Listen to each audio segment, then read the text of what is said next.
Kære STX, HF, HHX, EUX og EUD. Tradition siger, at IB-talen bliver afholdt på engelsk.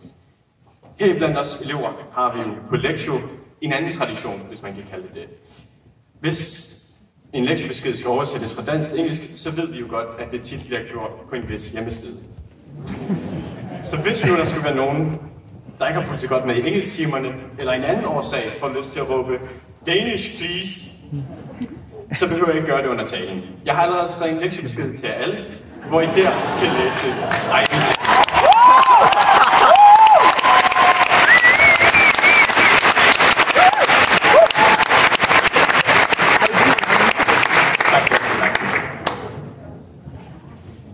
5 years ago, I made my first visit to Nyborg Gymnasium as a so-called bridge builder, to have a small taste of the IB program.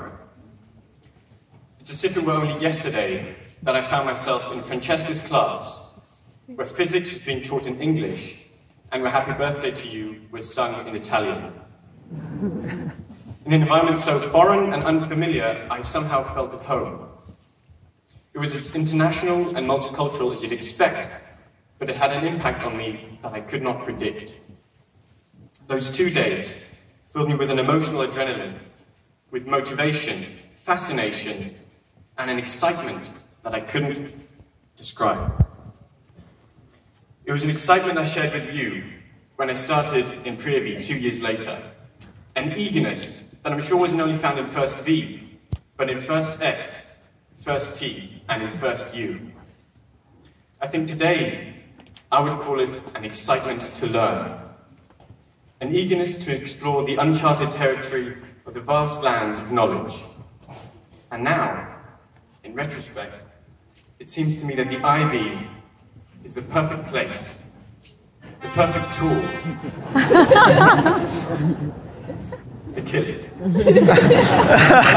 It's always designed to do so, with its 100-page-long subject briefs and course outlines, endless assessment criteria, word limits, command terms, and grade descriptors, not to mention the unpredictable grade boundaries, command marking criteria, and scaling factors, but still, despite feeling like having spent more time studying rules than studying, despite that, when I look at my classmates, the IB class of 2018, I still recognize that excitement.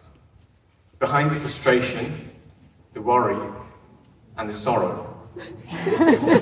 It's sad, but it's true. When I say today that it might be the last time we see each other, and it's not because we hate each other, but to use a term that the IB is fond of, it's because we are global citizens. And I'm not quite sure I know what that means, but I do know that in our year alone, our roots, they span across the globe. From Brazil to Somalia to Australia, from the US to the UK, France, China, Russia, Vietnam, Singapore, the Philippines, and Egypt. If an IB 2018 tree had been planted in Turkey, its roots would have grown through Romania and Hungary, branching out to Spain, Estonia, Lithuania, Portugal, through Germany, the Netherlands, all coming together in Denmark. Yay. And if there's one thing the IB has done, it has brought us together, not only physically, but socially and emotionally. We've all been through rough patches, CAS reflections, and exam hell. We've all had time where we need the support of our nearest friends, our boyfriends, our girlfriends, our family, of course, either biological or from the boarding school. But it's in these times that the IB has really come together. Not like today, where we're all gathered in the same place wearing almost identical hats, but over the last 2 or 3 years, we've developed friendships and relationships that only time will test. Tomorrow, and tomorrow, and tomorrow. You get the idea. In the near future, we'll be off to our own corners of the world, to grow our own roots, to flourish the excitement that I first had 5 years ago. Whether you'll be studying, working or traveling, you'll be learning. And I think we can only thank our teachers for that.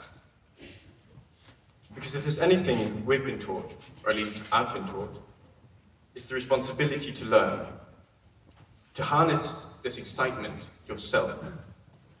So, thank you. And I don't only mean to thank our teachers, but also our very own crab expert and IB coordinator, Ulrich Neuer.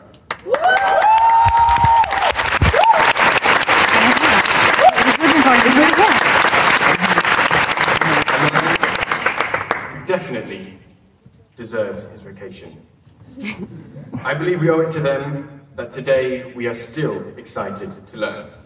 I know I do. So before I bring this to an end, I have two more things I want to say. For today, I want to say to you, well, to us graduates, and this time when I say us, I do mean to include you guys too. To all those wearing hats, I'll quote Zana today when I say, "Congrats, brother, that's so well deserved." Heart emoji, heart emoji, heart emoji. And for tomorrow, to inspire your future, I shall cite one of Emma Quist's motivational quotes. "The chance of stepping in poop is greatly overruled by the chance of not stepping in poop." Embrace the journey.